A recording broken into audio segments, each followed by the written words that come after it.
अस्सलाम वालेकुम, my name is dietitian Sadia, I am clinical nutritionist and dietitian. आज मैं आपको बताऊंगी कि मोटापा क्यों होता है, मोटापे की क्या वजूहात हो सकती है और मोटापा असल में होता क्या है। जब हम देखते हैं कि देखने को तो हमें लोग बहुत ओबीस नजर आ रहे होते हैं, ओवर साइज नजर आ रहे होते हैं।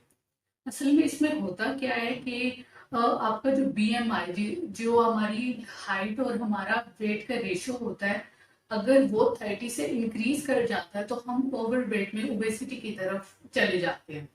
तो ये क्यों इंक्रीज होता है, इसके मल्टीपल फैक्टर्स होते हैं। एक तो हम बचपन में हमारी कुछ डाइट ऐसी होती है, क्योंकि उस टाइम पे हमारे जो सेल्स हैं हमारी बॉडी में वो डिवेलप हो रहे होते हैं। जब वो सेल डिवेलप हो रहे होते हैं तो वो नंबर्स में इंक्रीज करते जाते हैं। लेकिन एक स्पेसिफिक एज आती है हमारी, जब वो नंबर इंक्रीज होना खत्म हो जाते हैं, उसके बाद हमारी जो सेल है उनका साइज इंक्रीज होता है।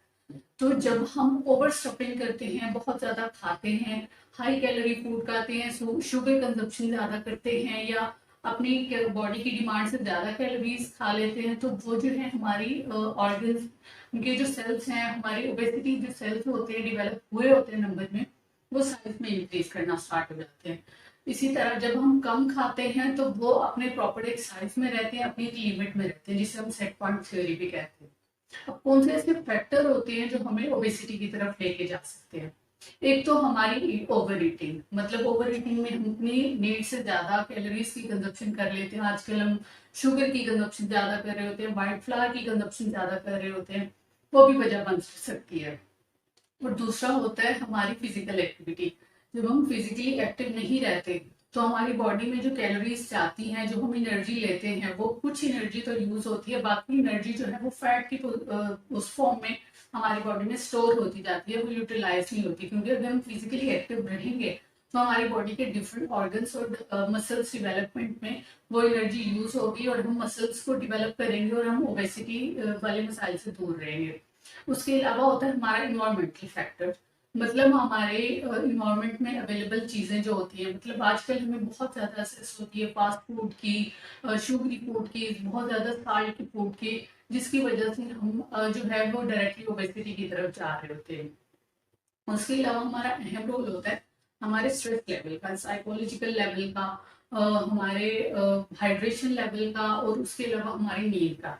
हम इन चीजों को अक्सर नहीं देखते कि अगर हम अपनी नींद पूरी नहीं भी करेंगे तो हम जो है अक्सर वेट लॉस की तरफ नहीं जाते। जब हम डाइट भी कर रहे होते हैं, हम फिजिकल एक्टिविटी भी कर रहे होते हैं, लेकिन हमारी नींद पूरी नहीं होती, इसकी वजह से हम जो है अपना वेट लॉस अच्छे से नहीं कर पाते।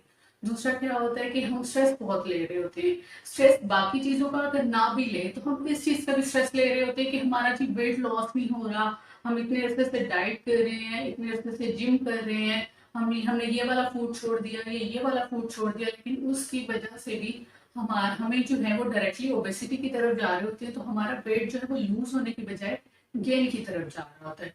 उसके बाद हम अपना हाइड्रेशन लेवल नहीं देखते। हम या तो जब पानी पीना स्टार्ट करते हैं तो बहुत ज्यादा पानी पीना शुरू कर देते हैं, या फिर बिल्कुल ही निग्लेक्ट कर देते हैं।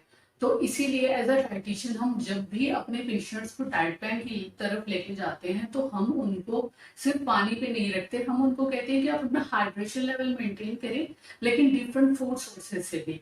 सिर्फ पानी जो है वो आपके हाइड्रेशन लेवल को कंप्लीट नहीं करता, कुछ हमारे फ्रूट्स होते हैं, कुछ हमारे वेजिटेबल्स होती हैं, उसके अलावा कुछ हमारे नेचुरल जो है वो सीड्स वगैरह भी होते हैं, वो भी आपके हाइड्रेशन लेवल को मेंटेन करते हैं।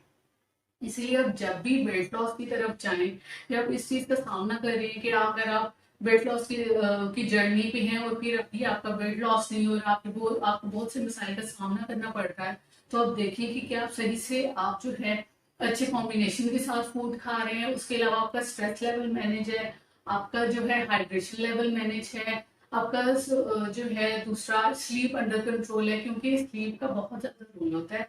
जब आपकी स्लीप प्रॉपर नहीं होती तो आप हार्मोनल इम्बैलेंस की तरफ जाते हैं। हमारे हार्मोन्स का भी हमारे वेट मैनेजमेंट में सबसे ज्यादा रोल होता है। तो इसीलिए कोशिश करें कि सारे फैक्टर्स को कंसीडर करें जब भी आप वेट लॉस की तरफ जाएं।